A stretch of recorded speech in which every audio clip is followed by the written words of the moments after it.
When I was little, I remember going to Target with my mom and getting separated from her.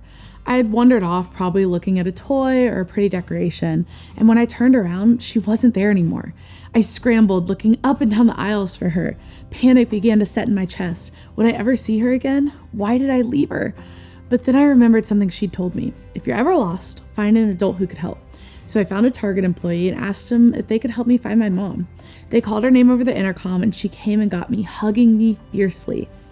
That's exactly what God does with us. We've been in a series called What to Say to God, where we've been looking at the real and raw ways that we can talk to God.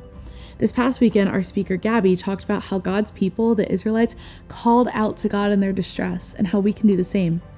There's a passage in the book of Psalms, which is a collection of songs and prayers in the Old Testament of the Bible.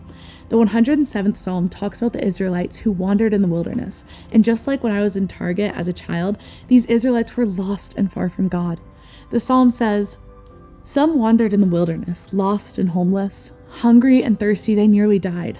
Lord, help, they cried in their trouble, and he rescued them from their distress. He led them straight to safety, to a city where they could live. Let them praise the Lord for his great love and for the wonderful things he's done for them. For he satisfies the thirsty and fills the hungry with good things." Psalm 107:4-9. When we wander off, we often try to fill ourselves up with things that we aren't meant to be filled with, leaving us hungry and thirsty. But when we cry out for help from God, he is the one who fills us and satisfies us. Have you wandered off from God, trying to find your own way? Are you trying to quench your thirst or hunger with things that only make it hurt more? What would it look like for you in your distress to cry out, "Lord, help"?